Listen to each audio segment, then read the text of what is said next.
தற்போதைய அண்மை செய்தி. நான் தமிழர் கட்சி ஒரு பிரிவினைவாத இயக்கம் என்று சண்டிகரில் நடைபெற்ற நிகழ்ச்சியில் திருச்சி எஸ்பி வருண்குமார் அதிர்ச்சி கருத்து ஒன்றை பதிவு செய்துள்ளார். நாம் தமிழர் கட்சியை கண்காணிக்க வேண்டும், இக்கட்சியினர் பிரிவினையை தூண்டுகின்றனர் என்றும் அவர் கூறியுள்ளார். தேசிய IPS அதிகாரிகள் மாநாட்டில் திருச்சி எஸ்பி வருண்குமார் இக்கருத்தை பதிவிட்டுள்ளார். இது தொடர்பான கூடுதல் விவரங்களை செய்தியாளர் தாமரைக்கனி வழங்க கேட்கலாம். வணக்கம் தாமரைக்கனி, கூடுதல் விவரங்கள் என்ன? வணக்கம் அனிதா. நாம் தமிழர் கட்சி ஒரு கண்காணிக்கப்பட வேண்டிய ஒரு பிரிவினவாத இயக்கம் என்று IPS அதிகாரிகளுடைய மாநாட்டில் கலந்து கொண்ட திருச்சி எஸ்பி வருண்குமார் ஒரு பரபரப்பு பேச்சினை பேசியிருக்கிறார். குறிப்பாக 5வது தேசிய IPS அதிகாரிகள் மாநாடு சண்டிகர் மாநிலத்தில் நடைபெற்றது. குறிப்பா மத்திய உள்துறை அமைச்சர் சார்பில் நடைபெறக்கூடிய இந்த மாநாட்டில் பிரதமர் நரேந்திர மோடி மற்றும் அமித்ஷா தலைமையில் நடைபெறுகிறது. இந்த மாநாட்டினை அவர்கள் இருவரும் தொடங்கி வைத்த பிறகு அதன் பிறகு IPS அதிகாரிகளுடைய அந்த கலந்துரையாடல் நிகழ்ச்சியானது நடைபெற்றது. குறிப்பா நாடு முழுவதும் இருக்கக்கூடிய IPS அதிகாரிகள் இதில் கலந்து இருக்காங்க. குறிப்பா 22 குழுக்கள் பிரிக்கப்பட்டு அவர்கள் ஒவ்வொருவருக்கும் ஒவ்வொரு தலைப்பு என கொடுக்கப்பட்டு இந்த மாநாட்டில் கலந்துரையாடி இருக்கிறார்கள். இதில் தமிழக சார்பில் திருச்சி கண்காணிப்பாளராக இருக்கக்கூடிய வருண்குமார் கலந்து கொண்டிருக்கிறார். அவருக்கு இந்த இணைய வழி கிரைம், அதாவது இணைய வழி குற்றங்கள், இணையதளம் மூலமாக ஏற்படக்கூடிய கிரைம் தொடர்பான பேசுவதற்காக ஒரு அறிக்கையினை அவர் மத்திய உள்துறை அமைச்சர் தெரிவித்து அவர்கள்ட்ட பேச தொடங்கி இருக்கிறது.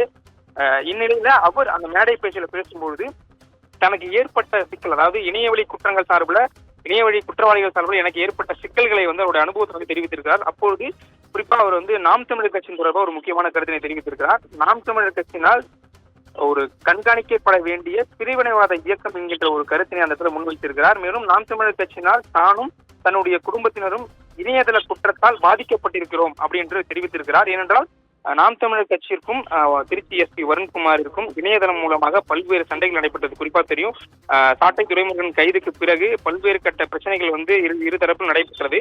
இது தொடர்பாக நீதிமன்றத்தில் வழக்கும் தொடரப்பட்டிருக்கிறது. இது மட்டும் இல்லாமல் அதாவது மனித உரிமை ஆணையம் தொடர்பாக வழக்குமானது பதிவு செய்யப்பட்டிருக்கிறது. இந்த நிலையில ஜார்க்கண்ட் அந்த மாநாட்டில் வருண்குமார் பேசியிருப்பது பெரும் பரபரப்பு ஏற்பட்டிருக்கிறது. மேலும் இணைய குற்றம் செய்யக்கூடிய கூலிகளை கண்காணிக்க 14C என்கின்ற அமைப்பை மத்திய அரசு உருவாக்க வேண்டும் என்ற ஒரு கோரிக்கையும் அவர் முன்வைத்திருக்கிறார்.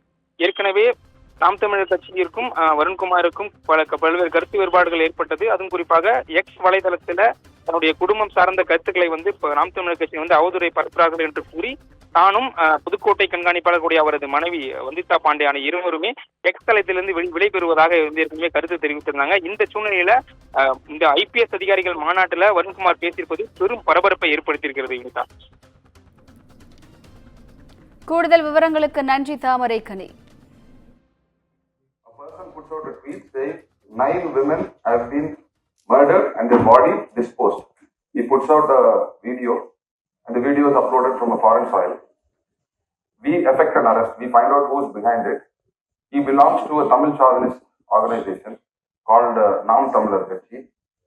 They have roots all over the world. They have sympathizers all over the world. They have elements borrowed from the banned LTT organization. So they start attacking me for effecting that arrest. Subsequently, again when I get shifted to another district, we are required to register an FIR, we arrest it. Continuously they attack us. That's my wife, she's my batchmate, she's also a police officer. She was attacked, her photos were mocked, and then they put out my children photo and they had openly, 2 SPs, they put out my children's photo and they told that we will eliminate them. If not now, after your retirement. That kind of open assault on 2 SPs. The public is also watching it.